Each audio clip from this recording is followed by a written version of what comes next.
So yesterday we have started the chapter. We have read some concepts regarding money, why money is accepted as a medium of exchange. Then we read off different forms of money, currency, deposit with banks, and the facility offered by bank, which is called as check. So up to there we have completed that explanation. Now moving on to the next segment. Today we will be reading about loan activities of banks. Basically इसमें हम लोग पढ़ेंगे that the deposits that we keep in the bank, what exactly bank does with that money. वो उस money के साथ ऐसा क्या करती है कि वो अपने डिपॉजिटर्स को विड्रॉल के साथ साथ उनको इंटरेस्ट भी प्रोवाइड करती है. तो what exactly is the complete procedure we will be looking forward in this next segment. What do the banks do with the deposits which they accept from the public? The people who deposits money in the bank are called depositors. When depositors withdraw these deposits from the banks, they get certain rate of interest on these deposits. So the people like us who keep our money in the bank, we are called as depositors. So whenever we want to withdraw money, we can withdraw as per our choice. That is why it is called as demand deposits. So whenever we are keeping a certain amount of money and withdrawing it from the bank, we get a certain rate of interest along with that money which we have kept in the bank in the form of savings. Why banks provide interest for the deposits in the bank to its depositor? अब एक question आता है मन में कि ऐसा क्या है कि बैंक क्यों इंटरेस्ट देता है, मतलब उसका क्या प्रॉफिट है. Why the bank is just giving away the amount in the form of interest to its depositors. कुछ ना कुछ तो उसके पीछे एक कहानी होगी. तो we will understand why exactly bank pay that certain amount of interest to all its depositors. Banks keep 15% of the amount with it to manage the daily transactions of the depositors with this cash. So in case if depositors ask for withdrawal of their money, they can pay them without any problem. तो यहाँ पे हम लोग समझेंगे. For example, we have kept some amount of money in the bank. हमारे जैसे बहुत सारे डिपॉजिटर्स हैं, तो it basically becomes a huge amount of money that is deposited in the bank through depositors. तो उस टोटल अमाउंट में से 15% का जो अमाउंट है वो बैंक अपने पास in the form of cash रखता है, ताकि जब भी कोई डिपॉजिटर उनके पास आए विदड्रॉ के लिए अप्रोच करे तो they can manage day to day transactions of the depositors with that cash. तो 15% they have kept with them to manage the daily transactions of the depositors. अब बाकी का जो 85% है, जो कि बहुत ही मेजर पोर्शन है हमारे सेविंग्स का, उसका बैंक क्या करता है. Rest of the 85% amount it lends to borrowers and charge high rate of interest from them. In this way, they earn huge profit, and out of that profit, they give small amount of profit to their depositors in the form of a small rate of interest. अब जो बाकी का 85% amount है वो अपने borrowers को land कर देते हैं. बोरोवर्स वो होते हैं जो बैंक से लोन लेते हैं, and in the process of taking loan from the banks charge a high rate of interest from them. Bank उनको पैसा दे देगी, बदले में जो बोरोवर्स हैं उनसे बहुत ज़्यादा रेट ऑफ इंटरेस्ट क्या करेगी, चार्ज करेगी. तो इस तरीके से 85% का जो अमाउंट है वो बैंक क्या करेगी, अपने बोरोवर्स को लेंड कर देगी, and in return it will charge huge amount of profit. उस प्रॉफिट में से छोटा सा पोर्शन वो अपने डिपॉजिटर्स को रेट ऑफ इंटरेस्ट के फॉर्म में दे देगी. The amount of interest that banks charge from their borrowers is around 10 to 15%, whereas the amount of interest banks give to their depositors is only 3%. तो यहाँ पे एक वेरिएशन देखने को मिलेगा.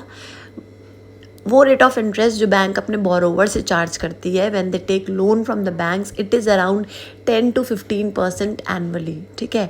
और जो रेट ऑफ इंटरेस्ट वो अपने डिपॉजिटर्स को देती है दैट इज़ ओनली 3%. तो ये जो डिफरेंस है 10 to 15% का और 3% का, इसका जो डिफरेंस है यही है main source of income for the banks, और उसी में से छोटा सा प्रॉफिट वो अपने डिपॉजिटर्स को रेट ऑफ इंटरेस्ट के फॉर्म में दे देते हैं. The difference between what is charged from the borrowers and what is paid to the depositors is the main source of income of banks.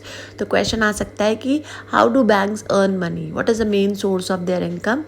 तो this will be the answer, that the difference between what is charged from the borrower and what is paid to the depositor. 10 to 15% का charge है borrower से और depositors को पे कर रहे हैं 3% का. तो इसके बीच का जो डिफरेंस है वही अमाउंट है जो बैंक क्या करता है, अर्न करता है out of the money that we keep in their banks as deposits. Clear है? नाउ क्रेडिट क्या है? 2 डिफरेंट क्रेडिट सिचुएशंस हम लोग देखेंगे.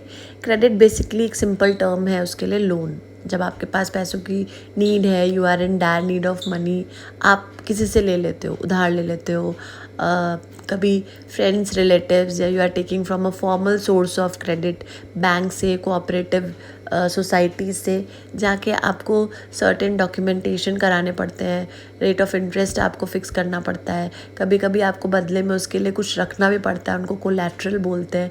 तो ये सारी चीज़ें भी हैं. तो इसमें 2 सिचुएशंस होती हैं लोन की. एक होती है पॉजिटिव साइड और एक होती है नेगेटिव साइड. एक लोन होता है जो आप ले रहे हो तो आपके लिए वो पॉजिटिव, मतलब वो पॉजिटिव प्रूव हो जाएगा. एक लोन होता है जो आपने लोन ले तो लिया लेकिन आपके एक्सपेक्टेशंस पे वो खरे नहीं उतर पाया वो लोन का अमाउंट और आप उल्टा नुकसान में चले गए, तो वहाँ पे उसका क्या हो जाएगा, नेगेटिव रोल हो जाएगा. तो in this way we can say that for every loan there are 2 situations, one giving us the positive role and one giving us the negative role. पहले हम समझेंगे कि क्रेडिट लोन एग्जैक्टली है क्या. Loan is an agreement in which the lender supplies the borrower with money, goods or services in return for the promise of future payment. Credit एक तरह से एक एग्रीमेंट होता है जिसमें जो लेंडर है वो बोरोवर को उधार देता है. उधार किसी भी फॉर्म में हो सकता है.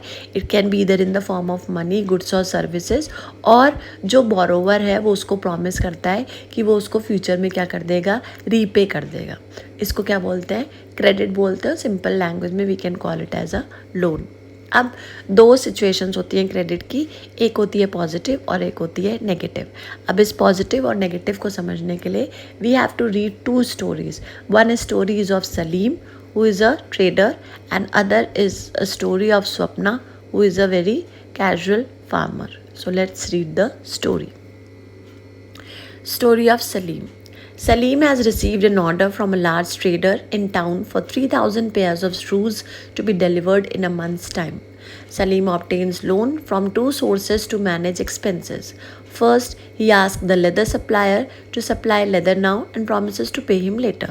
Secondly, he obtains loan from a large trader as advance payment for 1,000 pairs of shoes with the promise to deliver the whole order by the end of the month. At the end of the month, Salim is able to deliver the order, make a good profit and repay the money that he had borrowed. Here we see that this is a positive role of loan. यहाँ पे एक सलीम है, वो trader है, उसके पास अचानक से एक बड़े से ट्रेडर का टाउन में ऑर्डर आता है कि they want him to make 3,000 pair of shoes. अब अचानक से उसके पास 3,000 शूज़ का अगर ऑर्डर आएगा तो उसको उस ऑर्डर को बनाने में कुछ एक्सपेंसेस लगेंगे. अब वो एक्सपेंसेस उसको मैनेज करने के लिए कहीं से क्या लेना पड़ेगा, लोन लेना पड़ेगा. तभी वो आगे काम क्या कर पाएगा, अच्छे से पूरे कर पाएगा. तो ये वो 2 जगह से लोन ले लेता है. पहला, वो अपने लेदर सप्लायर के पास जाता है और उनसे बोलता है कि आप मुझे लेदर सप्लाई कर दो और जैसे ही मेरा इनकम प्रॉफिट मेरे पास आएगा मैं आपको आपकी पेमेंट दे दूँगा. तो here he is taking a good as a credit. यहाँ पे पैसा नहीं ले रहा है, यहाँ पे लेदर ले रहा है, जो कि वो कहता है कि उसके जो प्रॉफिट होगा वो बाद में उसके पैसे को उसको रीपे कर देगा. दूसरा, वो लोन लेता है उसी ट्रेडर से जिसने उसको ऑर्डर दिया है. वो उसे बोलता है कि आप मुझे 1,000 पेयर ऑफ शूज़ का एडवांस पेमेंट दे दो और मैं आपको मंथ एंड तक सारे 3,000 शूज़ की डिलीवरी दे दूंगा.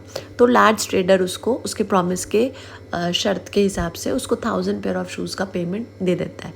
अब उस 1,000 पेयर ऑफ शूज़ के एडवांस से वो अपना पूरा सब कुछ मैनेज कर लेता है और सक्सेसफुली वो अपने ऑर्डर को कंप्लीट करके with in the with in that entire month वो अपने शूज़ का अच्छे से मैन्युफैक्चरिंग और प्रोडक्शन वगैरह करके सप्लायर को दे देता है। अब जब वो ट्रेडर को 3000 शूज़ डिलीवर करेगा तो ट्रेडर उसको क्या करेगा, सारा पैसा उसको वापस कर देगा। अब उसमें से वो क्या करेगा, अपने प्रॉफिट का शेयर लेके बाकी जितने लोगों से उसने लिया है सबको अपने पैसे क्या कर देगा, वापस कर देगा। तो इस केस में उसके पास कोई भी डेब्ट नहीं है और ना उसके पास कोई बर्डन है। उसने सक्सेसफुली अपना अर्निंग भी कर लिया और उसने जितने पैसे लिए थे लोगों से उसको भी क्या कर दिए, वापस कर दिए। तो यहाँ पे लोन का हमने देखा क्या है, पॉजिटिव साइड। ठीक, next story of Swapna. Swapna, a farmer who grows groundnut on a 3 acres of land. She takes a loan from the moneylender to meet the expenses of cultivation, hoping that her harvest would help repay the loan. Due to crop failure, she is unable to repay loan to the moneylender. Next year, she takes another loan for cultivation. It is a normal crop this year, but the earnings are not enough to cover old loan. Result, she falls in the debt trap and had to sell a part of her land to repay the loan. Here, this is a negative role of loan. अब यहाँ पे स्वप्ना है, स्वप्ना एक farmer है जो अपने 3 acres of land में groundnut की कल्टीवेशन करती है। अब वो क्या करना है उससे, क्योंकि अपना पूरा प्रोसेस कंप्लीट करना है, तो वो मनी लेंडर से लोन ले लेती है और सोचती है कि जब उसकी फसल बहुत अच्छे से हो जाएगी वो उसमें से अमाउंट लेके मनी लेंडर को वापस कर देगी। लेकिन उसकी फसल बहुत अच्छी नहीं होती है, harvest is not that as per her expectation, और उसको लॉस हो जाता है और वो मनी लेंडर को पैसा वापस नहीं कर पाती है। फिर नेक्स्ट ईयर वो दोबारा से उसको लोन की ज़रूरत पड़ती है कि उसको दोबारा से अब कल्टीवेशन करना है। इस टाइम वो फिर से दोबारा लोन लेती है और फिर सोचती है कि इस बार जो मुझे प्रॉफिट होगा उसमें से मैं पुराना और ये वाला लोन क्या कर दूँगी, रीपे कर दूँगी। इस बार उसका जो हार्वेस्ट सीज़न था वो नॉर्मल था, इतना ज़्यादा भी अच्छा नहीं था कि अर्निंग से वो दोनों लोन को क्या कर सके, रीपे कर सके। तो इतना उसके पास फिर पैसा नहीं हुआ कि वो पुराने लोन को रीपे कर सके और फाइनली वो लोन के डेप्ट में फंसती चली गई और एक ऐसी सिचुएशन आई जहाँ पे उसको अपने लोन को रीपे करने के लिए अपने ज़मीन का एक पार्ट क्या करना पड़ा, बेचना पड़ा। तो यहाँ पे लोन लेके उसकी सिचुएशन अच्छी नहीं हुई है, बल्कि सिचुएशन और ज़्यादा ख़राब हो गई है। तो here we see that credit has played a negative role in स्वप्नाज लाइफ। तो 2 स्टोरीज थी, एक सलीम की और एक स्वप्ना की। 2 situations we have just witness, a positive role and a negative role. अब in rural areas the main demand for credit is for crop production. Rural areas में बेसिकली जो फार्मर्स होते हैं वो लोन इसलिए लेते हैं क्योंकि उनको अपने क्रॉप का प्रोडक्शन करना होता है। अब जब क्रॉप का प्रोडक्शन करना है तो उसमें बहुत सारे प्रोसेस इन्वॉल्व होते हैं, जैसे आपको सीड्स मैनेज करने हैं, फर्टिलाइजर्स, केमिकल, पेस्टिसाइड्स, उसके बाद इरीगेशन की चार्जेस आपको पे करना है, इक्विपमेंट मैनेज करना है। तो इन सब को मैनेज करने में आपके बहुत एक्सपेंसेस लगते हैं। उन एक्सपेंसेस को कवर करने के लिए फार्मर्स जो हैं वो मजबूर हो जाते हैं कि उन्हें मनी लेंडर से क्या लेना पड़ता है, लोन लेना पड़ता है। Farmers usually crop loans at the beginning of the season and repay the loan after harvest. Farmers की टेंडेंसी होती है कि जब सीज़न का बिगनिंग होता है, उनके क्रॉप सीज़न का बिगनिंग होता है, तो वो मनी लेंडर से लोन ले लेते हैं और हार्वेस्ट के बाद जब अच्छा हो जाता है उनका फसल वगैरह, उनको प्रॉफिट हो जाता है, उसमें से वो लोन का अमाउंट क्या करते हैं, रीपे कर देते हैं। तो वो पैसा दे पाएंगे कि नहीं दे पाएंगे ये डिपेंड करता है कि आउटपुट कैसा है। अगर हार्वेस्ट अच्छी है तो वो रीपे कर पाएंगे, अगर किसी सिचुएशन से हार्वेस्ट अच्छी नहीं है या अर्निंग उतनी ज़्यादा नहीं है तो वो उसको रीपे नहीं कर पाएंगे। तो it basically depends upon the output that is being collected at the end of their harvest. Now, if we compare the situation of Swapna and Salim, we see that in case of Salim, with the help of credit, Salim's income increased and his situation became better than before. Salim के case में हम लोग देखेंगे कि credit की मदद से उसकी इनकम इंक्रीज़ हो गई और उसने आराम से अपनी सारे लोन रीपे कर दिए, अपना प्रॉफिट अर्न कर लिया, उसकी सिचुएशन पहले से क्या हो गई, बेटर हो गई। वो डेप्ट में नहीं जा रहा है, वो बल्कि उससे बाहर निकल के कुछ अच्छा करने की सिचुएशन में आ गया। But when we see the case of Sapna, यहाँ पे हम लोग देखेंगे कि क्रेडिट ने instead of helping her makes a situation even worse. इतनी वर्स हो गई थी that to repay the amount that she had taken from the bank she was suppose to sell a part of her land. तो credit useful होगा कि नहीं, ये depend करता है कि सिचुएशन में रिस्क कितनी है और आपके पास लॉस के सिचुएशन में कोई सपोर्ट है कि नहीं। अगर नहीं है तो आप फिर से उसमें डेप्थ में क्या होते जाओगे, फंसते जाओगे। तो वो डिपेंड करता है कि आपके रिस्क फैक्टर्स कितने ज़्यादा इन्वॉल्व हैं। सो इस सेगमेंट में हमने पढ़ा कि व्हाट एग्जैक्टली इज़ क्रेडिट और क्रेडिट की 2 situations with the help of the stories of Salma and Salim. I hope you understood the segment. In the next segment, we will be reading about SHO, self-help group, formal sectors and informal sectors of loan. Terms of loans लेते time कौन कौन सी conditions आपको fulfill करनी पड़ती हैं. Rest entire content will be covered in the next segment. If you like the video, please subscribe and like and share. Till then, take care and have a nice day.